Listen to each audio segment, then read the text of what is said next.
할렐루야. 아멘. 우리 사랑합니다. 축복합니다. 은혜 나눕시다. 사랑합니다. 축복합니다. 은혜 받고 돌아갑시다. 아멘. 자, 봄이 참 빨리 오지 않을 것 같습니다. 벌써 3월이 마지막인데, 또 이번 주에는 또 노스웨스트 쪽만 폭설이 왔죠. 참 신기해요. 거리가 얼마 안 되는데, 사우스 쪽에는 뭐, 눈이 안 왔는데, 우리 위쪽만, 그쵸? 눈이 너무 많이 와가지고, 그날 위쪽만 교통사고가 300 몇 건이 났다고 그러잖아요. 이번 주도 눈 소식이 있고, 참 봄이 빨리 오지 않은 것 같아요. 눈이 이제 그만 왔으면 좋겠는데, 그쵸? 여러 가지가 좀 불편하고, 촬영도 어렵고, 또 그래서 좀 빨리 봄이 왔으면 좋겠다는 바람이 있습니다. 할렐루야. 그럼에도 불구하고도 오늘 하나님의 은혜의 말씀을 충만히 받고 따뜻한 마음으로 가져가신 여러분 되시기를 주님을 축원합니다. 오늘은 마태복음 22장 우리 1절에서 6절의 말씀, 매일 잔치 같은 행복한 삶, 매일 잔치 같은 행복한 삶이라는 제목을 가지고 함께 말씀을 나누길 원합니다. 마태복음 22장에 예수님의 천국의 비유를 놓고 기도하는 가운데에 좀 어려움이 좀 있었습니다. 말씀도 어렵기도 하겠지만 중요한 것은 조금 힘들었어요. 이렇게 기도하고 있는데 문득 제 마음속에 항상 되뇌고 있던 하박국 말씀이 올라왔는데 하박국 3장 17절, 18절 말씀입니다. 여러분 다 아시는 우리 주일학교 때 많이 불렀던 노래 있잖아요. 무화과 나무 잎이 마르고 이 찬양이 있잖아요. 그 말씀의 배경의 말씀인데 17절입니다. 비록 무화과 나무가 무성하지 못하며 포도나무에 열매가 없으며 감람나무에 소출이 없으며 밭에 먹을 것이 없으며 우리의 양이 없으며 외양간에 소가 없을지라도 18절 나는 여호와로 말미암아 즐거워하며 나의 구원의 하나님으로 말미암아 기뻐하리로다. 이 말씀을 겉으로 보기에는요 참 안담해요. 17절의 말씀에 보니까 없으며 17절의 말씀에 세 나무가 이제 등장을 하거든요. 하나는 무화과 나무, 하나는 포도나무, 하나는 감람나무가 등장을 합니다. 이게 중동의 3대 작물이에요. 열매, 무화과나무, 포도나무, 감람나무. 근데 중요한 것은 이게 이 무화과나무, 포도나무, 감람나무가 열리는 시기가 다릅니다. 예를 들면 봄에 열리고 또 가을에 열리고 여름에 열리고 뭐 봄, 여름 따로 없겠습니다만 계절이 좀 달라요. 근데 중요한 거 보니까 무화과나무도 열리지 않고 포도나무도 열리지 않고 감람나무도 열리지 않아요. 그러니까 1년 내내 아무것도 따먹을 게 있어 없어? 없어요. 또 밭에 먹을 것이 없어요. 우리에도 양도 없어요. 외양간에도 소도 없어요. 그러니까 아무것도 없어요. 1년 내내 먹을 것이 없고 쓸 것이 없는 궁핍한 삶의 극도의 궁핍함이 지금 하박국 3장 17절의 말씀이에요. 근데 참 웃긴 건 뭐냐면 18절의 말씀에 보니까 나는 여호와로 말미암아 뭐 한다고? 즐거워하리로다. 아멘. 할렐루야. 하는 일마다 실패하고 하는 일마다 어려움을 겪고 집안의 자녀나 남편이나 경제 상황이나 다 힘든다는 그런 상황 속에 적용과 너무나도 같을 것 같아요. 근데 이런 상황 가운데에 18절에 나는 여호와로 말미암아 즐거워하여 나의 구원의 하나님으로 말미암아 기뻐하리로다. 이 말씀에 힘이 어디서 나오냐면 19절의 말씀을 보면 주 여호와는 나의 힘이로다. 할렐루야. 이럴 수 있는 게 주 여호와는 나의 힘이 되시기 때문에라고 고백을 하고 있습니다. 이 말씀을 곰곰이 묵상해 보니까 이 땅의 삶은 두 종류의 사람으로 구분되는 것 같아요. 외적으로 그 무엇이 영향을 받고 있는 사람, 대부분이 다 그렇습니다. 저도 또한 여기에 속하지 않는다고 절대 말할 수 없어요. 무엇이 있기 때문에 행복하는 사람, 무화과 열매가 많고 감람나무 열매가 많고 포도나무 열매와 우리의 양도 있고 소가 많고 그래야만 행복하며 어느 정도의 유지하고 사는 사람, 즉 다시 말해서 외적인 영향력을 받고 사는 사람, 이런 사람들이 대부분이고 또 저도 그렇습니다. 그런데 또 하나는 뭐냐면 외적인 것에 치우치지 않고 내적인 것에 힘을 가지고 사는 사람이에요. 비록 어려움이 찾아와, 비록 힘듦이 찾아와, 공핍이 찾아와, 그럼에도 불구하고 우리의 인생이 요동치 않는 거예요. 그 안에 누가 계시기 때문에 19절의 말씀처럼 주 여호와는 나의 힘이 되시기 때문에. 할렐루야. 하박국의 말씀이 3장 17절부터 19절 말씀이 사실은 그렇습니다. 하박국은요, 정말로 선지자인데 하나님 앞에 질문을 참 많이 던진 선지자예요. 왜 그러냐면 하나님, 우리 얼마 전에 우리 그런 말씀 나누었잖아요. 기드온 사사기 말씀을 보면서 하나님, 저 흉포하고 저 나쁜 사람들이 왜 저렇게 잘 삽니까? 정말 선한 일을 많이 하는 사람들은 정말 힘들고 어렵습니까? 정말 모든 재산을 기부하고 하나님 앞에 기도하는 권사님이 새벽 예배 갔다 와서 뻑치기를 당해서 응급실에 실려가고 돌아가시고 이런 일들이 왜 실제로 있는 일들이에요. 이런 고민들을 정말 많이 던졌던 선지자예요. 또 하박국 선지자가 뭐라고 그랬냐면 왜 하나님을 믿는 백성들이 그렇게 다른 외부의 민족들에게 고통을 받고 어려움을 당해야 됩니까? 하면서 많은 질문을 가고 주님 앞에 나아가고 또 나아갈 때에 하나님께서 그에게 말씀해 주시는 거예요. 비록 너희가 힘들고 어려울지라도 이거는 과정이야. 이런 힘들을 겪는 것은 뭐냐면 너희들의 잘못 때문이야. 하지만 너희에게 구세주가 올 거야. 너희가 예수님이 올 거야. 그러면서 하박국이 막 기뻐하거든. 그래서 로마서의 그 유명한 말씀 믿음으로 말미암아 살리라. 의인은 믿음으로 말미암아 살리라. 즉 다시 말해서 현실은 너무 어려워. 환경은 너무 어려워. 그럼에도 불구하고 언젠가는 주님 우리를 구원하시고 그분이 나를 지켜주신다는 그 믿음을 갖고 있는 믿음. 그 마음속에 항상 그리스도가 차지하고 있는 믿음. 그 믿음을 갖고 있는 사람은 절대로 낙심하거나 좌절하지 않는다. 할렐루야. 그런데 우리가 의문이 드는 것은 과연 이러한 것이 가능할까? 그런 설교를 하면서 이 말씀을 듣고 있는 많은 사람들이 이 말씀을 갖고 위로를 받을 수 있을까? 그런 사람이 존재할까? 제가 목사임에도 불구하고 사실 의문이 좀 들었어요. 그런데 순간 제 머릿속에 한 장면이 떠올랐어요. 그게 뭐냐면 10몇 년 전에 거의 15년, 16년 됐네요. 네. 이제 부교육자의 모든 삶을 다 마무리하고 담임 목사에 가는 길에서 이제 중간에 놔두고 개척을 하게 됐습니다. 개척하는 과정 속에 돈이 하나도 없었잖아요. 재정이 하나도 없었잖아요. 살 것도 없었고 우리 둘째, 셋째는 태어나지도 않은 그런 시절에 개척을 했는데 아무것도 없는 거예요. PPT도 없고 마이크도 없고 그래서 막 중고 물품을 이제 사러 돌아다닐 때가 있었습니다. 근데 저기 부천에 한 교회에서 빔 프로젝트 있잖아요. 우리 PPT 나오는 빔 프로젝트를 이제 누가 목사님이 싸게 주신다고 그래서 차를 끌고 거기를 갔어요. 그게 부천 풍성한 교회인데 이제 담임 목사님이 이거 뜯어가세요, 목사님. 이거 싸게 가져가세요. 그냥 드려야 되는데 저희가 너무 어쩔 수 없어서. 근데 그게 참 아름다운데 좀 마음이 아팠습니다. 이게 중고 물품으로 나온 게 아니고 이 교회에 있는 것을 뜯어가니까 어떤 사연인지는 모르겠지만 아니 교회 성물을 내가 뜯어가도 되나? 그래서 여쭈어봤어요.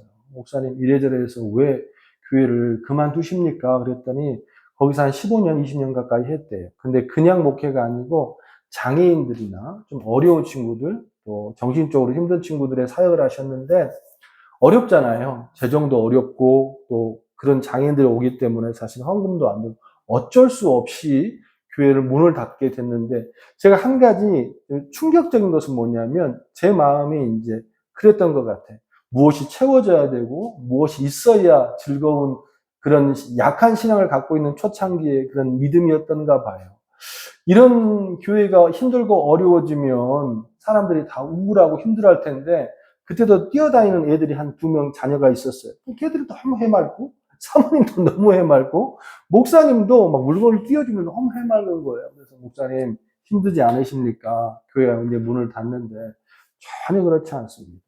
하나님께서 인도하신 길은 여기까지고 그러면 어떻게 하시냐고 오피스텔로 들어가신다는 거예요. 몹시로 들어가서 남아있는 장애 아들을 데리고 거기서 예배를 드리고 우리는 끝까지 주님 앞에 나아가서 함께 예배할 겁니다. 그 모습을 보면서 굉장히 제가 마음이 힘들기도 했고 또 기뻤기도 했고 많은 걸 배웠습니다. 그래서 새벽마다 이렇게 앉아서 기도하면 그 빔 프로젝트가 이렇게 천장에 매달려 있잖아요. 그럼 거기에 빔 프로젝트 위에 풍성한 교회라고 써져 있었어요. 그걸 보면서 제가 항상 마음을 새롭게 하고 우리의 삶이 채워지는 것으로 있어야만 항상 즐거운 것이 아니라는 것을 아주 깊이 깨달았던 때가 있었습니다. 또한 성경에서도 채워야만 있어야만 항상 즐겁다라는 것이 증명할 수 있는 사람이 단 한 사람이 있는데 많이 있지만 대표적으로 사도 바울이 그렇습니다. 사도 바울이 고린도후서 6장 10절의 말씀에 보면 근심하는 자 같으나 항상 기쁘고 가난한 자 같으나 많은 사람을 부요하게 하고 근심과 기쁨은 반대어잖아요. 근데 우리의 마음속에 공존할 수 있어요, 없어요? 있습니다. 여러분, 항상 기뻐할 수 있어요? 항상 즐거워할 수 있어요? 그런데 우리 마음속에는요, 오늘 이 말씀을 전하는 이 목사의 마음속에서도요, 근심이 있습니다. 근심이 있어요. 너무 근심이 있죠. 이번 달을 어떻게 버티지? 또 내일 눈이 오면 이 차를 가지고 어떻게 또 출근을 하지?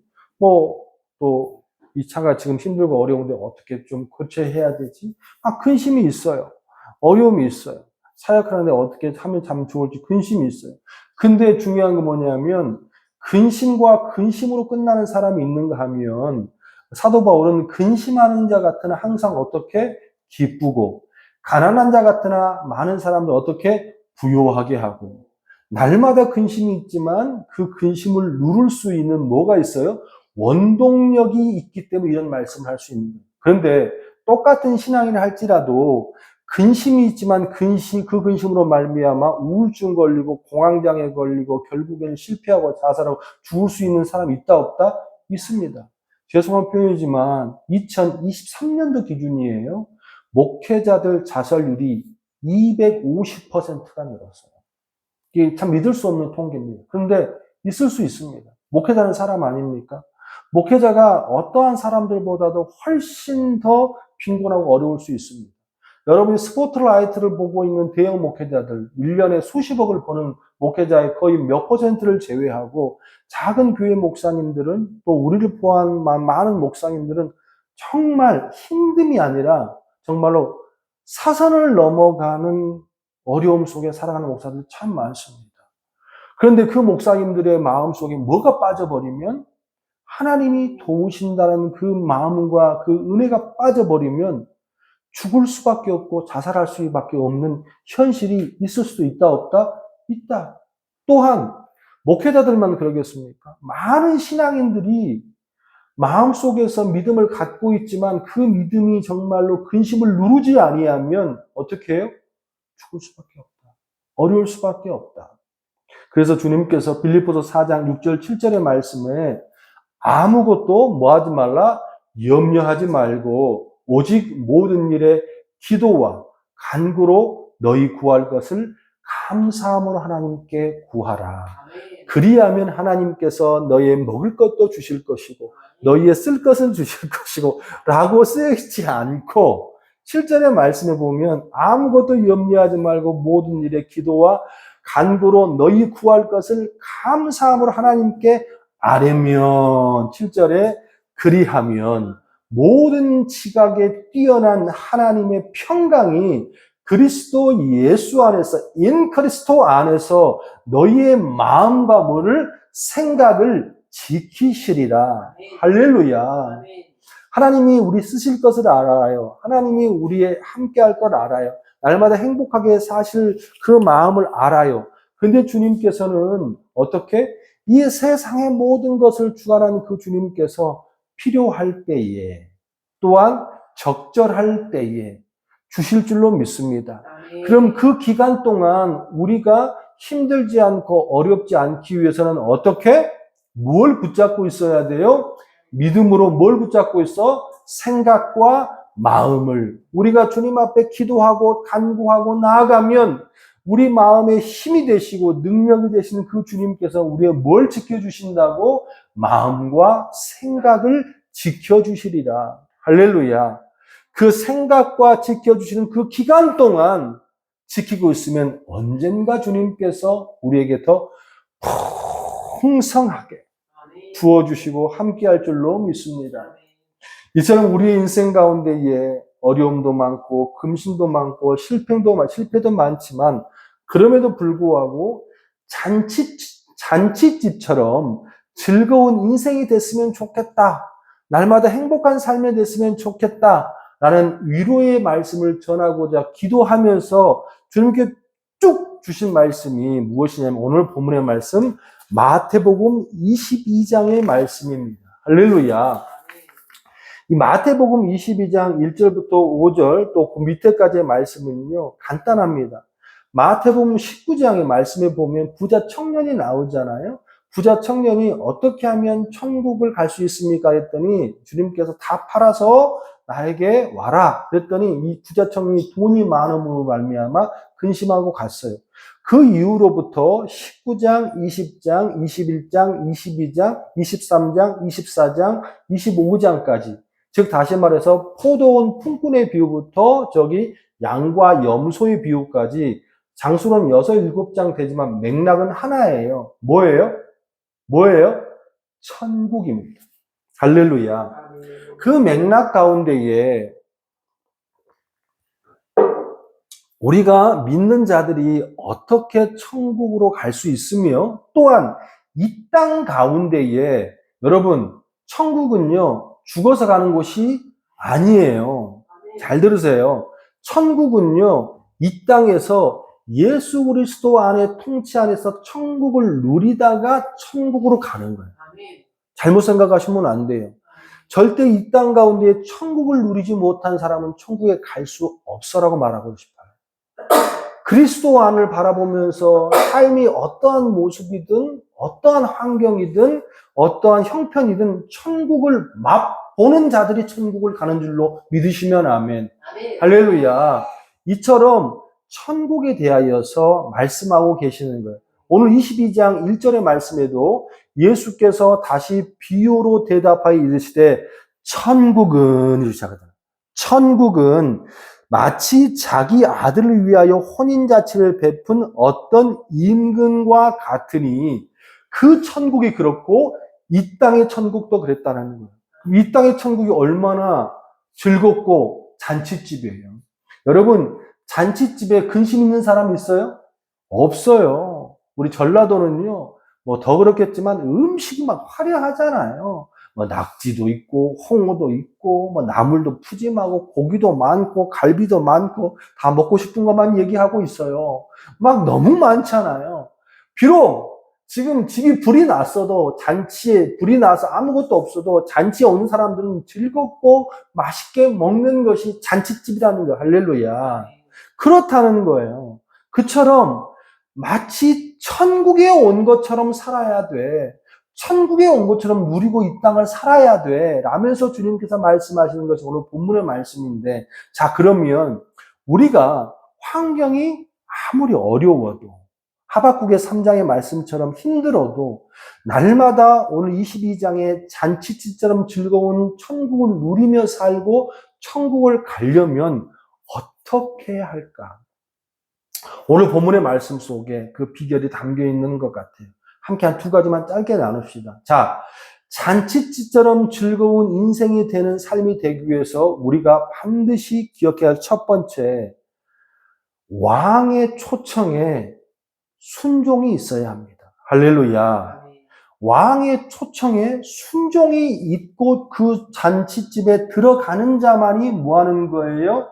우리가 하나님의 귀한 잔치의 의미를 맛볼 수 있다. 할렐루야.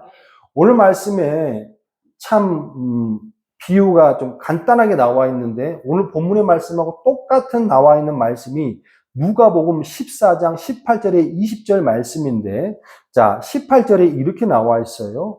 다 일치하게 사양하여 한 사람은 이르되 나는 밭을 샀음에 아무래도 나가 보아야 하겠으니 천컨대 나를 양해하도록 하라 하고, 또 한 사람은 이르되 나는 소 5겨리를 샀음에 시험하러 가니 천컨대 나를 양해하도록 하고, 20절에 또 한 사람은 이르되 나는 장가 들었으니 그러므로 가지 못하겠노라 하니라. 아멘.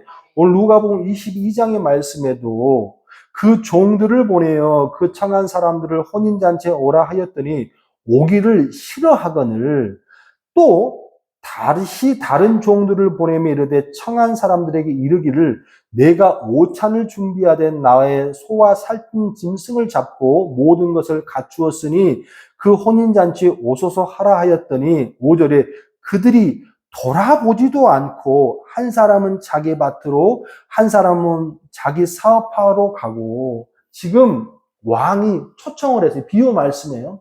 하나님이 초청을 했습니다. 자, 나에게 와라. 또 나에게 함께 하자라고 말씀을 하시는 거예요. 근데 중요한 건 이 사람들이 다 거부합니다. 근데 거부하는 이유가 뭐냐면 누가복음의 말씀을 보니까 첫 번째 뭐였어요? 한 사람은 소 5겨레를 샀고, 또 한 사람은 장가를 들었고, 또 한 사람은 밭을 샀고, 또 한 사람은 뭐 이렇게 되는 거예요. 그러니까 다들 어떤 일이에요? 어떤 일? 자기 일들. 밭을 갈아야 되고, 또 소를 겨려야 되고, 또 장가 들었고, 이런 거예요.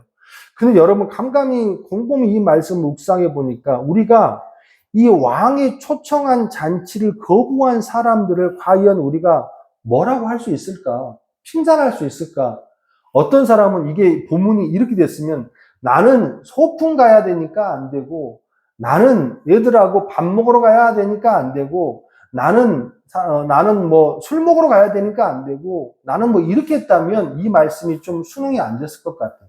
그런데 잘 봐봐요. 누가복음 말씀을 봤으니까 나는 밭을 샀음에 아무래도 나가봐야 되겠고, 또 한 사람은 소 5개를 샀으니까 시험하러 가야 되는 거고, 또 한 사람은 장가 들었으니까 못 가는 거고.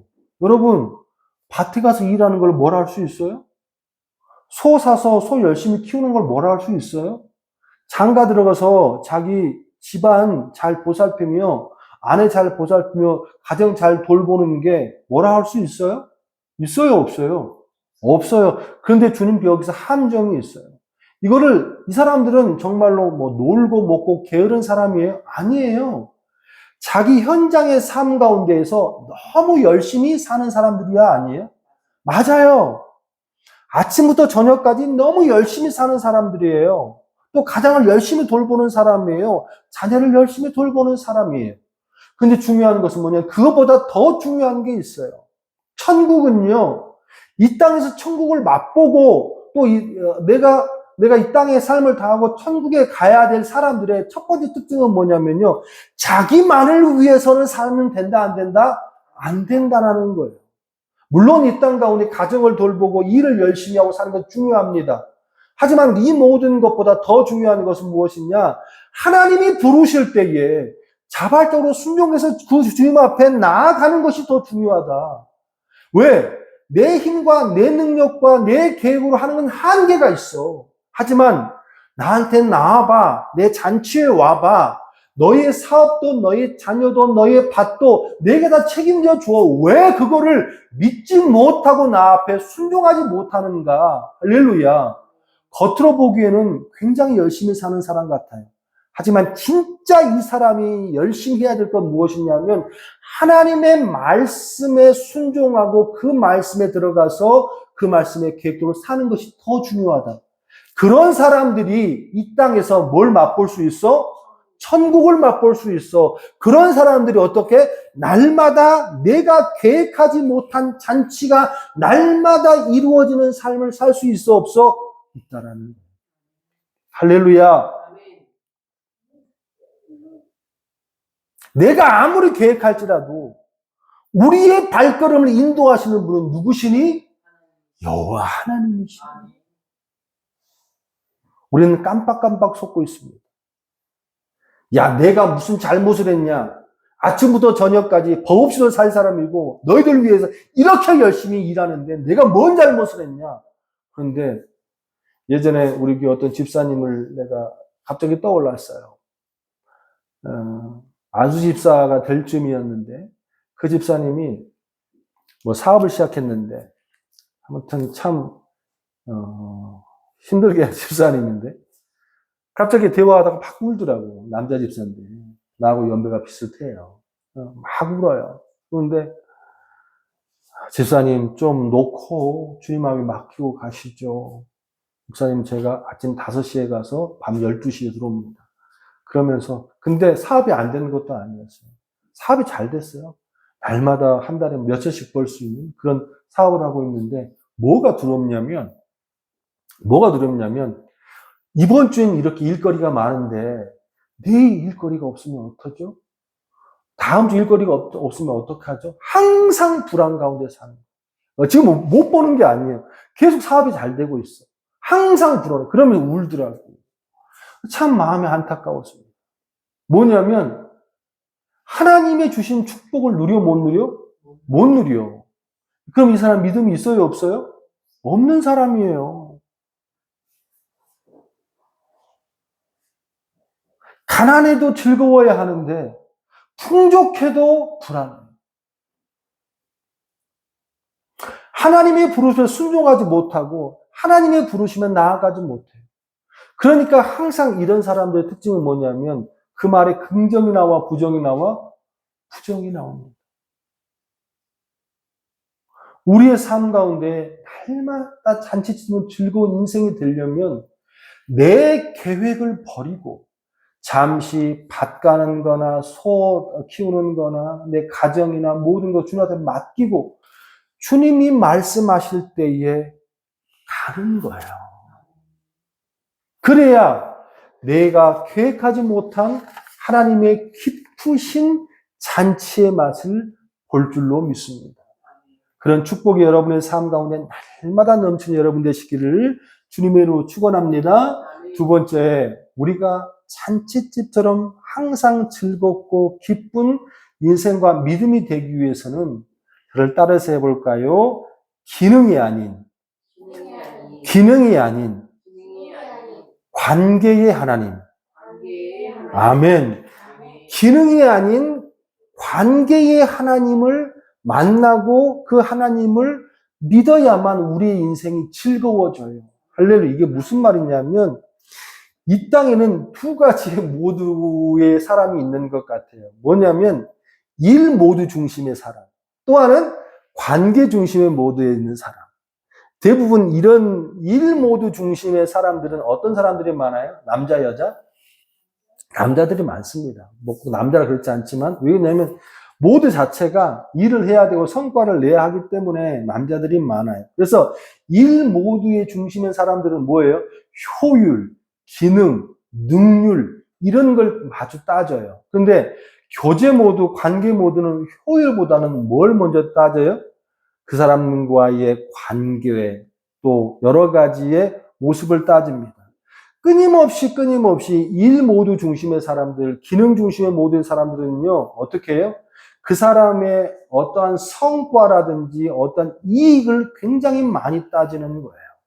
근데 중요한 게 오늘 본문의 말씀에 보면요, 예수님께서 어떻게 말씀하셨어요?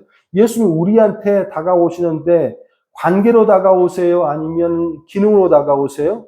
이 3절에 보니까 이렇게 되어 있어요. 그 종들을 보내어 그 청한 사람들을 혼인잔치에 오라 하였더니 오기 싫어했대. 그러면 우리 같으면 웃기고 있네. 야, 왕이 부르고 잔치를 벌여서 와서 먹으라는데 오기 싫어. 됐어. 오지 말라고 그래. 됐어. 이러고 끝날 거 아니에요. 근데 이 왕은요, 이 사람을 정말 사랑하는 거예요. 그 백성을 너무 사랑하는 거예요. 그래서 다시 부릅니다. 4절에 보니까 다시 다른 종들을 보내요. 또 그 사람 말고 다른 종들을 보내요. 이르되 청한 사람들에게 이르기를 내가 오찬을 준비하되 나의 소와 살찐 짐승을 잡고 모든 것을 갖추었으니 혼인잔치에 오소서 하라 하였더니 야 음식을 더 많이 차렸어. 살찐 짐승을 잡았어. 소를 잡았어. 이거 있을 수 없는 거예요. 소를 잡는다는 것은요 정말로 극빈에 대한 모습을 하는 거예요. 그 사람들 보면 백성들에게 말하는 거예요. 와서 먹어. 함께 즐기자. 함께 하자. 그런데 이 사람들이 어떻게 했어요? 와요, 안 와요? 안 와요. 첫 번째, 그 말씀을 믿어, 안 믿어? 안 믿었기 때문에 안 오는 거예요. 왕이 우리에게 살찐 짐승을 줄 리가 없어. 이런 말을 순종하는 마음이 없고 그 왕을 믿지 않기 때문에 거기 오지 않는 거예요. 그리고 또 하나는 뭐냐면, 더 중요한 게 뭐냐면, 이들에게는요, 그러한 것보다 뭐가 더 중요해? 내 밭 사서 그 밭에 나온 소출 나오는 게 더 중요해. 소를 살찌어서 키워서 파는 게 더 중요해. 내 가정이 더 중요해. 즉, 다시 말해서, 왕과의 관계보다도 뭐가 더 중요해? 자기의 이익이 더 중요해. 우리의 신앙도 마찬가지예요. 여러분, 이 자리에 나와서 여러분 예배 드리고 있잖아요. 여러분, 정말 하나님을 사랑하고, 그분이 너무 좋아서, 그분한테 찬양하기 위해서 이 자리에 왔습니까? 아니면 오늘도 무언가를 얻어내거나, 아니면 힘들어서 목사님 말씀에 위로 좀 받고, 좀 이렇게 갱신 좀 하고 가야지, 어떠한 기능이나 나의 어떤 이익을 위하여 왔습니까? 여러분, 어떤 자기의 이익을 추구하고 이 자리에 왔다면 진정한 하나님을 볼 수 없어요. 교회가 자꾸만 이렇게 기능 중심의 공동체로 간다는 것이 너무 마음이 아픕니다. 그런데 있잖아요. 이 모습이 지금만 그랬던 게 아니에요. 우리 말씀 한 구절 찾아볼까요? 우리 야고보서 신약성경 우리 2장 보겠습니다.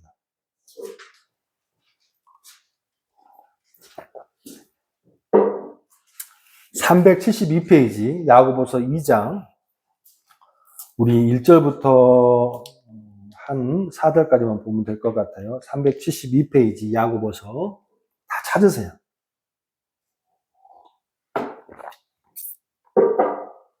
자, 읽습니다. 제가 천천히 들어보세요. 내 형제들아, 영광의 주 곧 우리 주 예수 그리스도에 대한 믿음을 너희가 가졌으니 어떻게 나와요? 사람을 차별하여 대하지 말라. 만일 너희 회당에 금 가락지를 끼고 아름다운 옷을 입은 사람이 들어오고 또 남루한 옷을 입은 가난한 사람이 들어올 때에 너희가 아름다운 옷을 입은 자들을 눈여겨보고 말하되 여기 좋은 자리에 앉으소서 하고 또 가난한 자에게 말하되 너는 거기 서 있든지 내 발등상에 아래 앉아있으라 하면 정말로 심하지 않아요? 4절에 너희끼리 서로 차별하여 악한 생각으로 판단하는 자가 되는 것이 아니냐. 내 사랑하는 형제들아 들을지어다 하나님이 세상에 가난한 자를 택하사 믿음에 부유하게 하시고 또 자기를 사랑하는 자를 약속하신 나라의 상속으로 받게 하지 않으셨느냐. 너희는 도리어 가난한 자를 업신여겼도다. 아멘. 이게 언제 써진 말씀이에요? 여러분, 신약 성경에서 가장 처음 써진 성경이 뭐예요? 마태복음, 마가복음, 누가복음, 요한복음? 아니에요. 순서상 이렇게 배열되어 있지만 신약 성경에서 가장 처음 쓰여진 성경이 야고보서입니다. 야고보서. AD 한 40년경에 쓰여졌어요. 그러니까 예수님이 주 40년경에 쓰여졌어요. 그러니까 야고보는 지금 야고보서의 야고보는 누구냐면 성경 한 3명의 야고보가 나오죠. 예수님의 동생 야고보고 또한 이 야고보는 초대 예루살렘 교회 초대 목사님입니다. 그 목사님이 디아스포라 성도들에게 쓴 서신의 글이 야고보서인데 그 야고보서의 첫 페이지를 지나고 2장의 첫 주제가 들어가는 그 첫 번째가 뭐냐면 차별하여 대하지 말라요. 그럼 이런 일이 있었다 없었다? 있었다라는 거예요. 2000년 전에서도 이놈의 교회가 기능 중심으로 사람을 대하는 모습이 있었다는, 이거는 근본적인 우리 인간의 악함입니다. 즉, 다시 말해, 이런 일이 있었다는 거예요. 예쁜 옷을 입고, 비단 옷을 입고, 금가락지를 끼고 있는 사람이 오면, 사람들 눈여겨보고, 어떻게 했다는 거예요? 아이고, 안녕하세요. 할렐루야, 성도님, 어떻게 오셨어요? 금가락지 번쩍번쩍 하니까, 어떻게, 자, 여기 앉으세요. 할렐루야. 어느 기업 회장님이세요? 아니면 무슨 돈이 많으세요? 자기들이 말은 안 했지만 감지하고 그 사람은 어떻게 대했다는 거예요. 그렇게 대했다는 거예요. 그리고 남루한 옷을 입고, 허름한 옷을 입고, 죽도 못 먹고 피접한 사람들이 오면요. 오늘 말씀해 보니까, 3절에 말씀해 보니까, 가난한 자에게 말하되, 너는 거기 서 있든지, 내 발등상 아래 앉으라 하고, 뭐예요? 야, 서 있든지 아니면 거기 앉아 있든지 네 마음대로 해. 쳐다봐, 안 쳐다봐? 쳐다보지도 않았다는 거예요. 이게 2000년 전에 초대교회에 있었던 일인데, 중요한 건 이걸 누가 뭐라 하겠느냐. 지금 현재에 2026년을 살고 있는 한국교회나 캐나다 한인교회 이런 모습도 있다 없다? 있다 없다가 아니지. 그냥 팽배하지 팽배해. 우리 이 모습을 뭘 할 수 있어요? 지적하셨잖아요. 주님께 너희는 도리어 가난한 자를 없인 여겼도다. 부자는 너희를 억압하며 법정으로 끌고 가지 않았느냐. 나중에 그 사람들이 너희를 도와주더냐. 너희를 배신하는 걸 못 듣냐. 교회가 가난한 자를 돌보고 그 사람들 교제하고 하나님을 말씀을 함께 나눌 그 교회가 이러한 모습이 있다 없다? 있었다라는 거예요. 날마다 교회에 오면 잔치가 벌어져야 되고 위로가 넘쳐야 되고 사랑이 넘치는 그 교회 모습 가운데에 가난한 자들은 쳐다보지도 않고 특히 한인교회는 더 그렇죠. 비자가 있고 없고 영주권 있고 없고 그 사람이 사업을 하고 이 사람이 비자도 없고 영주권도 없고 아무것도 없고 그러면 정말로 계층도 못 받는 게 이 현실의 문제예요. 어떻게 이게 즐거운 교회의 모습일 수 있겠는가? 근데 이건 교회 탓이 아니라 우리들의 신앙의 모습이라는 거예요. 교회는 어떻게? 에클레시아. 하나님의 믿음을 갖고 있는 거룩한 성도들이 모인 곳이에요. 교회가 욕먹는 것이 아니고 욕할 거 아니고 그곳에 모인 사람들이 잘못돼서 성도들이 잘못됐어요. 그 성도들의 믿음 속에 기능이 아니라 어떻게? 관계가 아니라 기능으로만 바라본다는 거예요. 이 요도가 뭐냐면 하나님 앞에 나아가고 관계로 나아가지 아니하고 어떻게 기능으로만 바라보는 거예요. 어떻게 하면 그 하나님 열심히 믿어가지고 좀 출세해볼까? 하나님 열심히 믿어봐로 축복 좀 받아볼까? 이게 신앙의 핵심이 아니라는 거예요.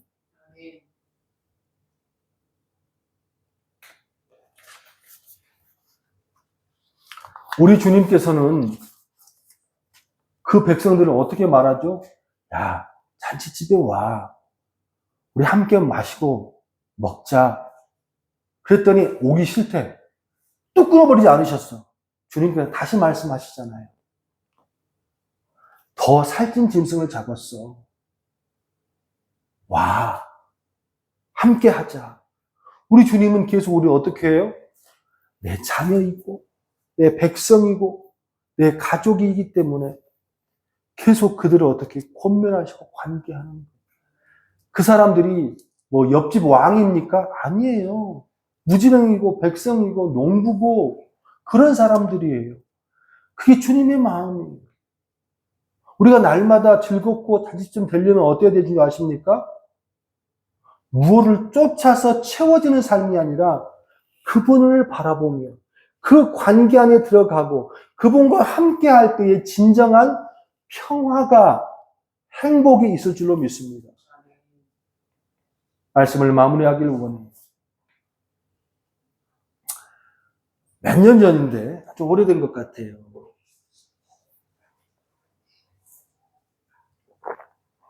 어떻게 하다가 예술 칼럼을 봤는데 한국에 32억짜리 팔린 그림이 있었대요. 그 그림을 소개하는 이렇게 글이 좀 있더라고요. 근데 그 그림을 보면서 저는 그림을 잘 모르는 사람이니까 잘 몰라서 이게 뭐 32억이나 되냐 했더니 이 그림이 어떤 그림이냐면 이 폭포수가 있어요. 폭포수가 있는데 그 폭포수 밑에 둥지가 있어요. 여러분 새들이 비 맞으면 돼야 안 돼요? 안 되죠. 물에 젖으면 안 되잖아요. 그래서 어떻게 새들은 둥지를 어떻게 틀어요? 높은 나무 위나 이렇게 조금 안전한 곳에 둥지를 틀잖아요. 그런데 물이 막 콸콸콸 쏟아지고 너무 춥고 그러게 안 좋은 곳에 둥지가 틀었는데 그 둥지 속에 새끼새가 있어. 새끼새들이. 그리고 어미가 그 새들을 이렇게 감싸면서 눈을 동그랗게 뜨고 그걸 지키고 있어. 그 그림의 제목이 뭔지 아십니까? 평화. 평화. 이게 32억이 팔렸습니다. 사람들은 32억은 기억나겠지? 그걸 보면서 제 마음속에 이게 진정한 행복이고 평화구나. 여러분, 우리 이 땅의 삶이 폭포수가 내리는 것처럼 위험하잖아. 밖을 나가면 위험하잖아. 힘들잖아. 어렵잖아요. 그런데 우리가 진짜로 그런 가운데서도 행복하고 즐거운 삶으로 살 수 있는 가장 귀한 것 하나는 뭔지 아십니까? 주님의 품 안에 있을 때. 그것이 그 어떠한 어려움이라 할지라도 그 품 안에 주님과 함께 관계하고 있으면 진정한 평화가 올 줄로 믿습니다. 이번 한 주간 한 가지만 기억하세요. 힘들고 어렵고 궁핍한 것이 있다 할지라도 그 마음속에 항상 내 하나님이 나를 지키고 계시고 그분이 나를 돕고 있고 그분이 나를 절대로 버리지 않는 그 마음을 갖고 한 주간 사신다면 절대로 악한 사단이 여러분을 해하지 못할 줄로 믿습니다. 그런 믿음으로 이번 한 주간도 기쁜 한 주 되시기를 주님의 이름으로 축원합니다.